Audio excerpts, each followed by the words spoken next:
안녕하세요. 군사돋보기입니다. 최근 새해가 밝자마자 북쪽에서는 정말 이거 해도 너무한 거 아닌가 할 정도로 지나치게 많은 미사일 발사를 감행했습니다. 1월 5일, 1월 11일, 1월 14일, 1월 17일, 1월 25일, 1월 27일, 1월 30일에 걸쳐 7번이나 단거리 탄도미사일의 실험 발사를 강행한 것인데요. 북쪽과 중국은 최근 계속해서 미사일 방어 체계로는 막기 어려운 탄도미사일들을 개발하고 있으며 이번 미사일 발사를 통해 회피 비행까지는 불가능하다 해도 요격 체계들을 무력화할 수 있는 선의 비행이 가능함을 과시했습니다. 우리는 이런 무시무시한 단거리 탄도미사일에 대응하는 방법으로 킬체인, KAMD, 대량 응징 보복, KMPR 이 세 가지 체계를 상정하고 있습니다. 이 중에서 역시나 가장 효과적인 방어수단은 북미사일이 발사되기 전에 제압한다는 킬체인이지만 여기에는 아직까지 큰 약점을 가지고 있는데요.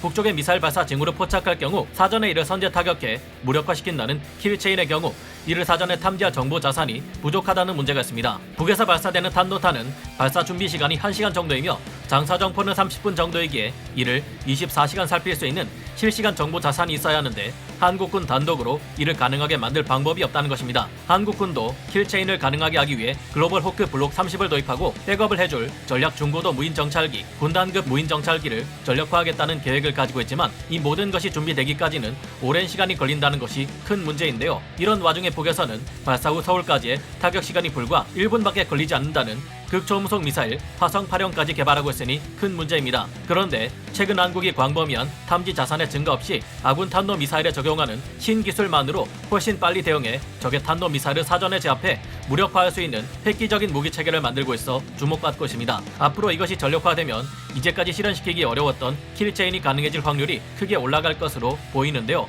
이 무기 체계를 잘 활용한다면 북쪽뿐만이 아니라 유사시 우리 한국을 공격하기 위해 600여 기가 넘는 탄도미사일을 겨냥하고 있는 중국 쪽에서 발사 징후가 포착될 때도 유용하게 사용할 수 있을 듯합니다. 지금부터 이 새로운 무기 체계의 정체는 무엇인지 알아보겠습니다. 전문가는 아니지만 해당 분야의 정보를 조사 정리했습니다. 본의 아니게 틀린 부분이 있을 수 있다는 점 양해해 주시면 감사하겠습니다. 드론처럼 날아다니는 자탄을 퍼뜨리는 현무포 탄도미사일이 나온다. 현재 우리 군이 준비 중인 킬체인 작전은 외부에 노출되어 있는 북의 이동식 발사대를 DPICM 이중 목적 자탄을 탑재한 탄도미사일을 쏘아 파괴하거나 현무포와 같은 강력한 벙커버스터 탄도미사일을 사용해 파괴하는 형태를 띠고 있습니다. DPICM 이중 목적 자탄이란 하나의 고폭탄에서 수십 발의 강력한 소형 폭탄들이 자탄 형태로 쏟아져 나와 한 번에 여러 개의 목표물을 한꺼번에 반경 50m 안의 목표물들을 초토화시킬 수 있는 포탄인데요. 하지만 북쪽도 우리의 이 같은 대응에 대해 알고 있으며 이에 대응해 다양한 이동식 발사대를 개발하고 있습니다. 저들은 냉전 시절 소련과 미국마저 금지했던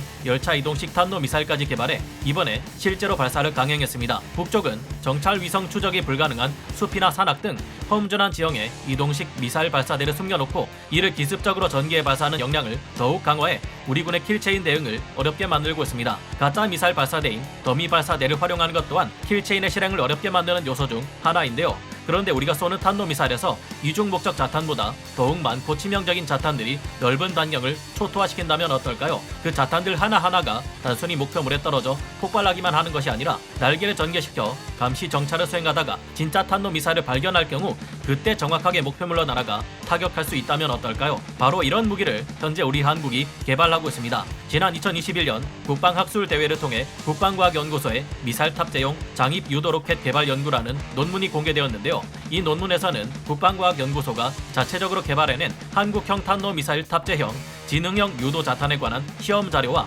개발 과정에 관련된 내용을 담고 있습니다. 현재 우리 군은 킬체인 작전을 위해 사용하는 현무 시리즈의 탄도미사일을 사용하고 있으며 여기에 DPICM 이중 목적 자탄을 탑재해 널리 사용하고 있는데요. 앞서 말씀드렸듯이 이 이중 목적 자탄은 반경 50m 이내를 한꺼번에 초토화시키는 소형 자탄들이 가득 들어있는 탄도입니다. 현재 개발이 진행 중인 한국형 탄도미사일 탑재형 지능형 유도 자탄은 이중 목적 자탄 DPICM과 달리 X자 날개를 가진 자탄들이 전개되어 적 전장의 넓은 지역의 공중을 배회하며 감시 정찰을 수행하다가 목표물을 발견할 경우 이를 정확히 정밀 타격할 수 있는 공격 드론과 비슷한 자탄들을 가득 담고 있습니다. 드론과도 같은 이 지능형 유도 자탄들은 우리 군의 현무포와 같은 탄도미사일을 통해 적진으로 운반되기 때문에 발사된 이후 수분 안에 목표 지점의 상공에 도달할 수 있다는 점에서 우리 군의 전투기에서 발사되는 공대지 미사일이나 전투함에서 발사되는 함대지 미사일보다 아주 빠르게 전개될 수 있는 공격 자산이 될 것으로 보이는데요. 국방과학연구소의 연구 결과에 의하면 사출된 지능형 자탄들이 선회 및 감시 능력을 확보할 수 있을 경우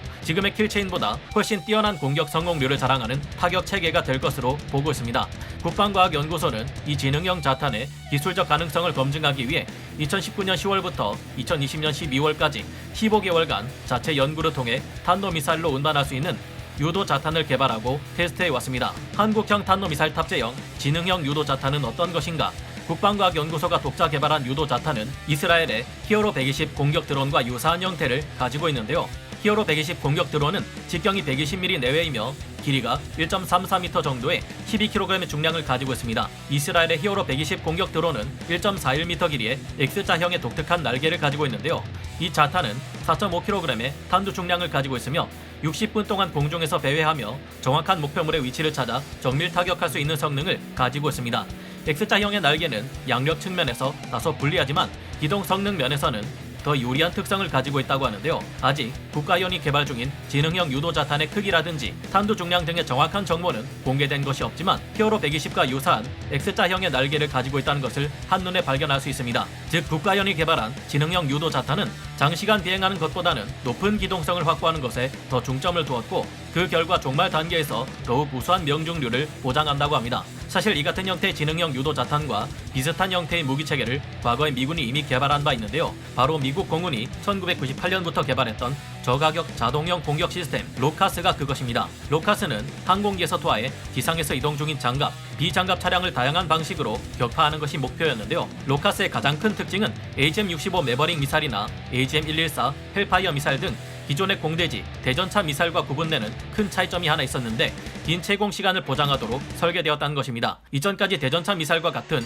유도 무기는 한 번 발사되고 나면 공격 과정만을 최대한 효율적이고 빠르게 달성하도록 제작된 무기 체계였습니다. 하지만 로카스는 발사 후 자체 비행 능력으로 작전 지역 상공에 도달한 후 그곳에서 타격에 앞서 배회 비행을 하며 자체 센서로 이동 중인 표적을 탐지하도록 설정되었는데요. 그 후 자체적으로 목표를 식별해 공격을 결정한 후 직접 돌입해 공격하는 식으로 공격을 수행하게 제작되었습니다. 이 같은 무기 체계들은 공대지 대전차 미사일 같은 미사일들과 달리 장기간 채공이 가능하다는 장점을 살려 공격 지점 내에 특정 목표를 최소 4에서 6회 이상 반복해 공격할 수 있어 외부 관제의 도움이 없이도 공격 성공률을 높일 수 있었는데요. 덕분에 굳이 유인 전투기를 발진시켜 제공권을 장악하거나 아군이 주변까지 침투해 들어가며 대규모 전투를 수행하지 않아도 적진 내에서 치명적인 공대지 공격이 가능했습니다. 미국 기술진들은 개미 군집의 행동 패턴을 참고해 지능형 네트워크를 개발해 이 로카스에 적용시켰고 그 덕분에 다수의 로카스가 동시에 적 목표를 공격하도록 할 수 있었는데요. 공격을 받는 입장에서는 로카스 군집 전체를 하나하나 요격하기 어렵기 때문에 장거리 대공 방어망 외에 대응 수단이 마땅치 않습니다. 하지만 미국이라 해도 적은 비용만으로 1990년대에서 2000년대 초반의 기술로 이를 구현하기는 어려워 로카스는 그 개념만 남긴 채 취소되고 말았는데요. 이 로카스가 실패한 이후 2000년대 초반에 비슷한 운용 개념을 가진 엔로스 LS 개발 사업이 미 육군에서 시작되었지만 이건 역시 실패하고 맙니다. 1991년 냉전이 종식되면서 이런 종류의 대전차 무기까지 굳이 필요하지 않았고 2001년부터는 아프가니스탄 전쟁과 같은 전쟁에 천문학적인 비용이 소모되었기 때문에 로카스 같은 무기체계를 개발할 필요를 느끼지 못한 것입니다. 그리고 로카스와 비슷한 무기체계가 우리 대한민국에서 조금 다른 목적을 띠고 부활하게 된 것인데요. 지난번 카이의 LAH 소형 무장헬기 영상이 소개될 때 나왔던 것처럼 우리는 로카스와 비슷한 무기체계를 헬기에서 사용할 계획도 가지고 있습니다. 어찌 보면 공격 드론을 닮은 이 같은 형태의 지능형 유도 자탄은 사실 알고 보면 LRASM처럼 스텔스 성능을 발휘해 은밀하게 타격을 수행할 수 있는 것도 아니고 극초음속 미사일처럼 요격하기 어려운 것도 아닙니다. 어느 정도 강력한 야전 방공망을 갖추고 있을 경우 쉽게 격추시킬 수 있는 무기 체계일 텐데요. 그러나 이 같은 형태의 무기를 다른 여러 타격 수단과 함께 섞어서 사용할 경우 가장 위험한 무기 체계가 될 수도 있습니다. 왜냐하면 적의 방공망은 요격하기 어렵고 파괴력이 강한 무기를 최우선적으로 요격하는데 우선순위로 두고 대응하게 되기 때문인데요. 요격 순위에 있어 가장 뒤로 밀리는 것이 공격 드론 같은 것들이다 보니 아이러니하게도 다른 탄도미사일이나 순항미사일 등과 함께 여러 가지를 섞어 공격하게 될 경우 의외로 드론이 혁혁한 전과를 세우기도 하는 것이라고 하는데요. 실제로도 얼마 전 1월 17일 우리 한국이 아랍에미리트를 국빈 방문하고 천군 블록2 수출 계약을 맺을 때 예멘에서 후티 반군이 여러 가지 형태의 미사일과 드론 공격을 섞어서 퍼부었는데 이 중 가장 후순위로 밀린 드론 공격이 성공한 바 있습니다. 이 드론 공격에 의해 우리나라의 대통령 또한 크게 위험할 뻔했었죠. 우리에게 있어 북과 중국의 탄도미사일들은 핵탄두를 탑재할 수 있는 만큼 그 무엇보다 무시무시한 위협인 셈인데 우리가 가진 치명적인 탄도미사일을 이용해 적의 탄도미사일을 막아낼 수 있는 이 같은 기술이 하루빨리 전력화되기를 바라봅니다. 오늘 군사돋보기 여기서 마치고요. 다음 시간에 다시 돌아오겠습니다. 감사합니다. 영상을 재밌게 보셨다면 구독, 좋아요, 알림 설정 부탁드리겠습니다.